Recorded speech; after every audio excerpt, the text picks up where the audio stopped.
거의 다 한 거 같네요.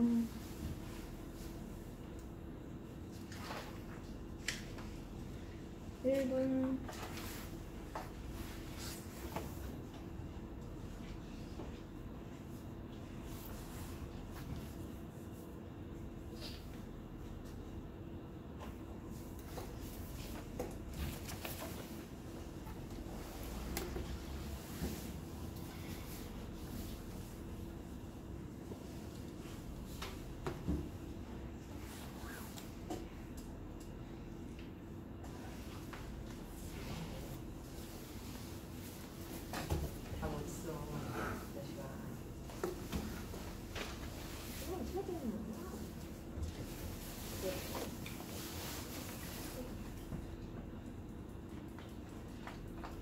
자, 봅시다. 얘들아, 이거 되게 쉬워 보이는데 오답이 되게 많았어. 1번도 오답 많았고요. 3번은 뭐 말할 것도 없고. 자, 1번 문제가 좀 눈에 잘 안 보이나 봐, 이 구조가. 지금 보면 우리 외워야 될 거 몇 개 표시해 봅시다. 네 번째 줄에 아리스토텔레스 동그라미 하면 아리스토텔레스는 뭐? 모방론을 주장했대. 예술은 모방론이다. 이거 무지하게 많이 나오죠. 아리스토텔레스의 모방론 역시 수능 기출이었죠. 그냥 평가도 아니고 수능. 자, 이 모방론이 뭔가 봤더니 그 대상과 그 대상의 재현이 닮은 꼴이어야 한다가 아리스토텔레스의 의견이야. 그게 예술이래. 최대한 닮게 하는 거. 그런데 직접 가지고 오면 직접 가져올 수가 없어. 모방론에서는요, 사람을 묘사하는데 그냥 사람이 갖다 서 있으면 그건 예술이 아니야. 내가 사람 형상을 한 석고를 사람과 최대한 가깝게 만드는 게 예술이지. 야, 나 사람 표현할 거니까 그냥 사람 너 여기 서 있어. 그건 모방론과 다른 얘기입니다. 그러니 3번의 답이 뭔지 벌써 나왔죠, 얘들아. 이따 잠깐 볼 거고요. 자, 그런데 이 모방론은요, 닮은 것만 강조하다 보니까 닮은 것만 강조하는 문제점 때문에 해결책으로 뭐가 나온 거야? 낭만주의 예술이 나온 거야. 그치? 낭만주의 예술이 나오니까 낭만주의 예술을 설명할 이론이 필요했고 그 이론을 위해서 뭐가 나왔다? 여기? 표현론. 표현론이 뭔데? 얘는 예술가의 마음이 가장 중요하대. 표현론은 예술가의 마음을 가장 중요하게 생각하고. 그러다 보니까 작품을 안 보고 예술가가 어떤 마음으로 이걸 만들었는지 예술가의 마음만 예술이면 개판으로 만들어서 예술을 봐줬다는 거. 그러니 그것도 문제. 이 표현론의 문제 때문에 뭐가 나왔다? 야, 그냥 예술가가 어떤 마음으로 만들었는지 모르겠고 형식에만 치중해. 이게 그린버그의 의견이잖아. 그치? 형식에만 치중해 하면서 형식론이 대두가 됐어. 자, 그러면 1번 몇 번이 답이겠어, 얘들아? 화제, 예술이란 무엇인가? 화제와 관련된 관점의 문제점을 제시하고 다른 대안적 관점을 소개하고 있다가 답이에요. 자, 그러면 가글은 그랬고 나글은요? 나글도 이런가? 네, 나글은 이렇게 얘기되고 있지. 맥락주의 비평이 나왔는데 맥락주의 비평은 어떤 거였어? 창작된 사회적 역사적 배경, 작품 밖에 있는 것들만 중요하게 생각한 거야. 그러니 그것도 그것 때문에 문제. 이게 문제가 되니 어떻게 했대? 작품은 안 보고 뭔 작품 밖에 것만 봐. 그러지 말고 뭘 봐라? 형식주의. 그러한 문제점을 극복하기 위해서 형식주의가 나왔다. 다시 맥락주의에서 형식적으로. 작품 밖을 보다가 다시 작품 안쪽으로. 그런데 이렇게 작품 안쪽만 보다 보니까 작품 형식만 보다 보니까 또 어떤 거, 야, 이런 규칙 지겹다. 이런 객관적인 수치 안 되겠어. 인상주의 비평은 이런 형식주의 비판의 문제점을 보고서 뭐 훌륭한 비평가가 최고지. 그치? 비평가의 주관만 가장 중요하다고 생각을 한 거야. 그럼 이 구조랑 딱 맞죠? 1번에 답, 4번 가나 둘 다 이러한 전개 방식으로 진행되고 있다. 자, 두 번째 문제. 가의 형식론에 대한 이해로 가장 적절한 거 다시 본문으로 돌아오면은요. 아까 형식론 나왔는데 이번 문제는 뭐만 보고 푸는 거야? 이 형식론 설명은 딱 이 세 줄밖에 안 나와 있지. 뭐라고 되어 있어? 자, 예술 감각이 있는 비평가들 많이 직관적으로 식별할 수 있고, 우리 이미 정의 밑줄 칠 때 만 같은 거 동그라미 치는 거 당연하죠. 정의는 불가능한 어떤 성질을 일컫는 의미 있는 형식을 통해서 미적 정서를 유발하는 작품. 그렇대. 근데 미적 정서를 누구한테? 주체가 누구야? 비평가들. 자, 그렇기 때문에 1번이라고 하는 사람들 좀 반성하세요. 알겠죠? 얘는 미안해.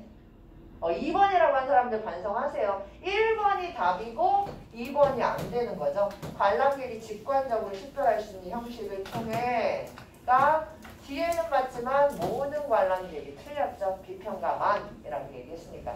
그래서 뒷부분 내용 1번이랑 동일하기 때문에 2번의 답은 1번. 자, 잠깐 본문으로 돌아와서 가 뒤에 무슨 얘기가 나오니 얘들아? 뒷장에 샘이라는 작품이 나와요. 나는 이 뒤에 부분을 너네가 독해를 좀 잘 했으면 좋겠습니다. 지금 보세요. 20세기 중반에 뒷장에 변기를 갖다 놨는데 이거 예술이야? 예술 아니야? 그럼 화장실에 있는 변기는 예술이 아니고 전시장에 있는 샘은 변기는 예술이야. 왜 그런 건데? 화장실에 있는 변기는 예술작품으로 인정되지 않는 이유를 설명하지 못하니까 이유를 설명하기 위해서 어떤 이유? 샘이 예술인 이유를 설명하기 위해서 두 가지 이론을 얘기를 한 거야. 그러니 두 가지 이론 다 결론이 뭐여야 돼? 샘은 그래서 예술이다. 샘은 그래서 예술이다. 이 두 가지 이론은 둘 다 그렇게 얘기해야 되는 거야. 애초에 시작이 그거야. 이 두 가지를 설명한 이유가 샘이 예술이라는 걸 설명하기 위해서야. 첫 번째는 뭐야 얘들아? 웨이츠의 예술 정의 불가론. 야, 예술을 어떻게 정의하냐? 예술이란 애초에 정의를 못해. 그러니까 변기는 샘은 예술 이렇게 말한 거고. 뒤에서는 디키의 제도론. 디키는 뭐라 그랬어? 야, 무슨 기준이야? 그냥 일정한 절차만 갖추면 절차랑 관례를 거치기만 하면 예술이야. 그래서 샘은 전시되고 있고 비평받고 있으니 예술이라고 얘기를 해준 거야 얘들아. 자, 그러면 이런 관점들, 관점이 굉장히 다양하게 나왔죠. 이렇게 수능이나 평가원 기출들은 하나의 관점만 나오지 않고 여러 가지 관점들을 구조적으로 잘 배치해 놓는단 말이야. 그래서 문제도 아까 우리가 풀어본 문제보다 훨씬 복잡하게 3번처럼 여러 가지 입장들을 다 뒤섞어 놨죠. 여기에서 주목해야 되는 거, 이거 많이들 틀렸는데 얘들아. 어떻게 해야 돼? 낭만주의 예술가가 모방론자에게 얘기했으니까 이번 내용은 낭만주의 예술가만 할 수 있는 말을 해야 돼. 그치? 3번도 마찬가지야. 표현론자가 할 수 있을 법한 말만 해야 돼. 자, 그러면 답이 1번인데 봅시다. 모방론자가 할 법한 말인지 보자. 당신의 작품 샘은 변기를 닮은 것이 아니라 변기 자체가 그러니 예술 작품이 되기 위해서 충분하다. 돼요 안 돼요? 안 돼 얘들아. 변기를 정성 들여서 다른 소재를 이용해 똑같이 만들었으면 그걸 예술이라고 했을 거야. 모방만 닮은 것이 아니라 직접 갖다 놓으면 된다 안 된다? 모방론자는 그렇게 얘기하지 않는다. 그렇기 때문에 3번의 답 1번입니다. 연습 문제였고 세 번째 수능 특강 가보도록 할게요.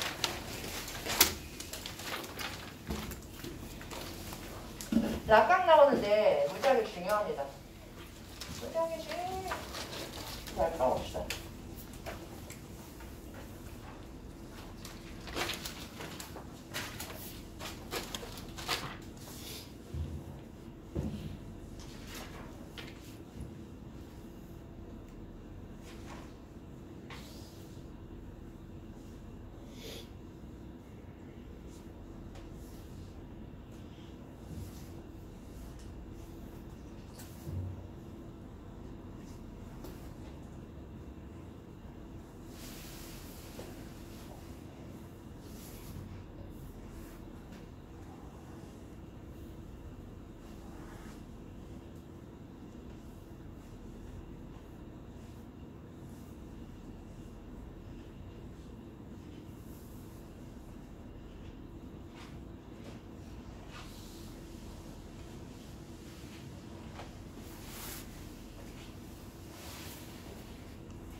이제 힘들어? 어? 시험 보기 피곤하지? 알았어, 이것만 하고 쉴게. 지금 한 2개 이상 딱 보니까 시간이 느려지네, 너네가. 자, 얘도 그램버그랑 마찬가지로 락강에 대해서만 나와서 간단하죠. 근데 락강 무지하게 중요하고 얘들아, 너무 유명한 사람이고, 이 락강에 대해서 얘기할 때 딱 4가지만 알면 락강 다 아는 거나 마찬가지야, 얘들아. 뭐? 상상계, 상징계, 실제계가 뭔지. 그리고 4번째 거는 이 밑에 나오는 락강의 한말.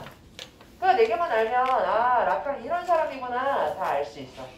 이 락강은 프로이트의 영향을 받아서 상상계, 상징계, 실제계를 나눈 사람인데, 락강 말고 다시 비문학 구조로 돌아가서 보면 얘는 락강에 대해서 상상계의 정의 보고, 그리고 상징계의 정의 보고, 실제계의 정의 보고, 그럼 끝이야. 좀 뒤에서 문제에서 이거 3개 섞어놓고. 그래서 부분적으로 우리가 더 디테일하게 봐야 될 문장들은 있지만 전체적인 구조가 쉽기 때문에 락강을 이해하든 못하든 문제 푸는 데는 별 문제가 없다. 그런데 나는 올해는, 예전에는 해겔이 수능 특강, 수능 완성에 나왔었기 때문에 봐야 되는 철학자였다면 올해는 락강을 봐둬야 된다고 해서 많은 사람들이 얘기를 해. 그러니 약간의 배경 지식을 갖고 있는 것도 좋겠죠. 자, 봐봐. 락강은 인간의 인식과 관련해서 세계를 3가지로 나눴다. 이를 중심으로 불안의 원인, 인간의 욕망에 대해서 얘기를 했다. 첫 번째, 상상계가 뭐길래. 상상계가 뭐야 얘들아? 바로 정리 나오죠. 상상계란 거울 단계 아이가 가지는 이미지의 세계이다. 아, 아이가 갖는 거구나. 자, 어떻게 해서 생긴다고? 거울 단계가 뭔데? 거울을 보면서 와, 거울 속에 있는 내가 나네. 그런데 알고 보면 진짜 나는 아니네. 그래서 이게 난지 아닌지 불안감을 갖게 되고, 그 불안감이 어디에? 자아에 녹아 들어간다. 자아를 형성하는데 도움을 준다 라고 얘기를 하고 있죠. 아, 상상계는 유아가 가지는 거구나. 자, 상상계를 지나서 이제 아기가 컸어. 크면서 뭘 배우게 돼? 언어를 배우게 되고 사회의 규범을 배우게 돼. 이런 언어와 규범의 세계에 들어가게 되면 그게 바로 뭐야? 우리들의 현실 세계죠. 현실 세계인데 이름이 뭐야? 상징계래 얘들아. 상징계의 정의 나와 있어. 상징계가 뭐다? 현실 세계. 그지? 자, 이쪽으로 와서 보자. 자, 이 조건이 하나 나오는데 이런 사회적 질서 속에 편입되려면 무조건 언어를 배워야 된대. 얘들아, 여기서 잠깐 우리가 상기해야 될 거. 우리 기출에서도 봤었는데 소시르라는 누구? 언어학자. 프랑스 철학자죠. 소시르가 뭐라고 얘기했어? 세계가 먼저, 언어가 나중이 아니라 언어가 먼저, 언어가 세계를 만든다 그랬어. 그래서 프랑스 애들 낙지랑 쭈꾸미랑 문어랑 구분 못한다 그랬잖아. 지들이 다 안 먹으니까 머리, 민둥머리 애들은 다 옥토퍼스라고 부른다고. 그게 뭐야? 그들의 세계에서는 쭈꾸미랑 낙지는 없는 세계인 거야. 그래서 언어가 먼저. 자, 이 말이 왜 중요하냐면 아이가 언어를 배우면서 있잖아. 언어에 갇혀있는 세상을 배우게 되는 거야. 오케이? 그걸 이해했었어야지만 뒤에가 훨씬 수월하게 이해가 돼요.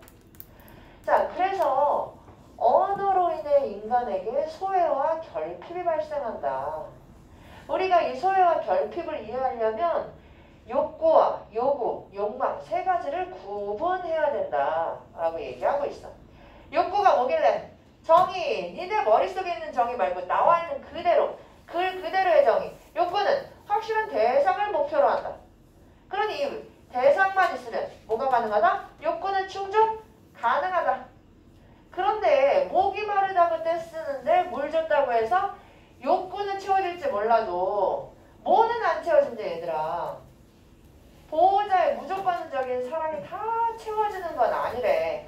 그래서 욕구와 요구가 다르고 욕구가 단순히 심리적인 거라면 요구는 이면에 깔려있는 이런 무조건적인 사랑을 원하는 그런 마음이 요구라는 거죠. 근데 이 요구 속에 뭐가 남아있대? 그런 사랑을 바라는 게 바로 욕망이래. 그래서 욕구는 채워지지만 욕망은 채워진다? 안 채워진다? 절대로 채워질 수가 없다. 그지? 또 헷갈렸네. 이쪽. 자, 그래서 우리가 언어를 배우면서 있잖아. 기본적으로 서울에 있는 대학이 더 좋은 대학. 고등학생은 공부를 해야 돼. 삼촌보다는 이모랑 친하지. 이런 것들이 우리가 다 언어 때문에 그러한 세계를 갖게 된다는 거야. 그래서 여기에서도 마찬가지로 내가 욕망하는 것들이 사실은 내 욕망이 아니라 내가 언어를 배우면서 그냥 자연스럽게 갖게 된 거라는 거야. 뒤에 봐봐. 락강은 자아가 타인과 관계를 맺도록 하는 상징적 질서를 대타자라고 불렀는데 뭐를? 타인과 관계 맺도록 하는 상징적 질서. 그 질서의 이름이 대타자래. 자, 그러면 기억을 이렇게 바꿔 읽을 수 있겠지. 인간의 욕망은 상징적 질서의 욕망이다. 상징적 질서가 뭔데? 언어를 얘기하는 거야. 자, 그래서 기억은요. 대타자인 언어와 욕망의 관계를 통해서만 어떻게 될 수 있다? 설명될 수가 있다. 지금 봐봐. 언어는 아이가 태어나기 전부터 있었고 아이는 언어를 새롭게 창조하거나 수정할 수도 없고 언어의 질서에 복종해야 돼. 이게 소실의 의견이라는 거야. 인간은 언어가 지배하는 현실 속에서 언어를 통해 욕망을 추구할 수밖에 없다. 따라서 우리가 결켜쳐야 될 것. 욕망은 언어에 종속된다. 그렇기 때문에 여기에서 빠진 말이지. 인간의 욕망은 언어에 종속되고 언어에 종속되기 때문에 대타자의 욕망이다 라고 해야 돼. 여기에 빠진 말이보다 욕망은 언어에 종속된다. 여기에 빠져있는 거야. 그렇기 때문에 기억에 관한 답도 바로 이걸 찾으시면 됐겠죠. 그렇죠? 자, 그래서 인간이 무언가를 욕망할 때는 언어, 그러니까 우리 안에 자리 잡은 언어로 만들어진 세계, 무의식이 작용을 한다는 거죠. 그죠? 자, 마지막으로 이 현실에 대한 상징계가 되었는데 마지막으로는 뭐만 남았어 얘들아? 실제계만 남았지? 야, 말이 좀 이상하지? 현재는 상징계라 그러고 또 실제로 실제계는 현실 세계가 아니라 현실 세계를 어떻게 한대? 초월하는 세계래. 현실은 언어의 세계이기 때문에 상징계라고 얘기할 수밖에 없고 이 실제계는요. 현실을 초월하는 세계지만 우리가 가야 하는 곳이기 때문에 실제계로 부른대. 자, 봐봐. 이 세계는 때려 죽여도 우리가 어떻게 할 수가 없다? 상징계의 질서는 포착하거나 표현할 수가 없다. 그러니 이 실제계로 갈 수 있는 사람은 누구뿐이야 얘들아? 예수, 부처, 맹자, 공자 이런 성인들. 자, 그래서 락강은 주체가 상징계의 원칙을 넘어서서 어떤 실제계에 속하는 존재를 겨냥하는 것이 그러니까 부처를 따라가고 예수를 따라가고 하는 것이 욕망의 올바른 방향이다 라고 얘기하고 있어. 현실의 쾌락 원칙을 초월한 또 다른 차원의 쾌락. 뭐라고? 주의성스. 자, 뜬금없이 주의성스가 나왔는데 방금 내가 얘기한 부처나 예수는요. 마음이 편해요? 아니면 맨날 근심 걱정이야? 부처님이 걱정이 많아? 아니야 얘들아. 부처님 완전 마음 편하지. 아무 걱정이 없단 말이야. 왜? 현실의 쾌락 원칙이 아닌 또 다른 차원의 쾌락을 누리고 있기 때문에 우리가 범접할 수 없는. 근데 그 쾌락이 이름이 뭐래? 락강이 붙인 이름이야. 주의상스. 이 주의상스로 가기 위해서 뭘? 생톰을 겪어야지만 주의상스로 갈 수가 있대. 생톰 역시 심톰이라는 단어에서 그냥 락강이 만든 조합어야. 그러니까 생톰의 정의를 알 필요는 없고 생톰을 통해서 주의상스로 가는구나. 열반에 들기 위한 고통 같은 것이 생통이고 열반에 드는 것이 주의상스 같은 거구나 라고 이해해 주시면 돼요. 밑에 나온 생통은 주의상스를 추구하는 행위다. 자, 이렇게 우리가 생통을 통해서 드디어 주의상스를 터득하게 되면 그제서야 욕망이 타자의 것이 아닌 대타자의 것이 아닌 누구 것이 되는 거야? 내 것이 되는 거야. 근데 욕망이 내게 되려면 우리가 생통을 겪어야 되는데 우리 그럴 수 있어 없어? 그럴 수 없어. 그러니 인간은 자율적이고 합리적인 존재라고 생각하지만 자율적이지도 않고 합리적이지도 않고 우리가 원하는 욕망이라고 생각하지만 이 욕망 사실은 우리가 원하는 거 아니고 그냥 타자가 부여하는 의미일 뿐이야. 타자가 원하는 걸 우리가 자연스럽게 욕망하는 것일 뿐이야. 야, 이러면 근데 살고 싶냐 안 살고 싶냐? 당연히 안 살고 싶지. 네가 생각하는 모든 것은 원래 있던 거야. 네가 자율적으로 생각하는 건 하나도 없어. 그럼 살기 싫잖아. 그럼 다 죽어? 그럼 안 되니까 락강이 그나마 사람들 살려주려고 마지막에 뭐라고 얘기해. 하지만 다 니네 거 아니고 너네는 자율적이도 못하고 합리적이도 못하지만 그 속에서도 주체는 자신을 구속하는 원칙을 넘어서려고 노력하면 실제계까지는 못 가도 뭐래? 실제계 손짓에 응하는 정도까지 할 수가 있다. 그냥 거기까지는 한번 가보자 라고 사람들한테 희망을 주고 있죠. 손짓에 응하면 그나마 네 실존을 실현할 수 있을 것이다 라고 얘기하고 있어요. 이게 바로 락강. 자, 좀 복잡한 듯 알 듯 말 듯 하지만 이 세 가지의 정의 그리고 마지막에 인간의 욕망은 대타자의 욕망이다. 굉장히 유명한 문장이니까 알아두십시오. 그럼 문제 바로 볼게요. 밑에 답 있어서 답 자체는 어렵지 않았을 거야. 5번 밑글에 드러난 락강의 생각으로 적절하지 않은 것은 몇 번? 얘는 뭐 간단했죠. 현실 세계라 그랬는데 뒤에서 뭐라고 했어? 실세계. 땡. 구조적으로 안 맞고 간단한 거였고.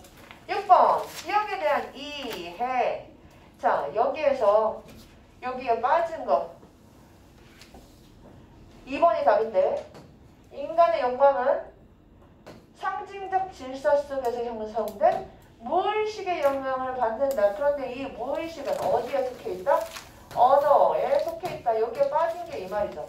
욕망은 언어에 속해 있고 언어는 무의식에 속해 있다. 이걸 찾아내셨어야 되죠. 그냥 바로 2번에 갖다 꽂는 거야 얘들아.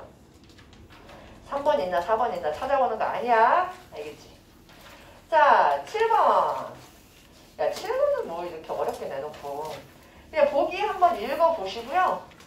보기 내용이 또 어디 딴 데 나올 수도 있으니까 보기 내용 읽어보시고 4번이 답인데 이거 그냥 락강이랑 지라르랑 바꿔놨죠. 이 얘기한 거는 지금 지라르잖아. 그치? 문제 별거 아니었어. 지라르는 락강과 달리라고 표현했었어요. 맞죠? 자, 얘도 보기 문제 나왔는데 똑같습니다. 제임스 조이스는 이런 애매폭력적 언어를 통해서 뭐를 겨냥했대? 실제계의 존재를 겨냥했대. 실제계라 그랬지 상징계라고 안 했어. 그렇기 때문에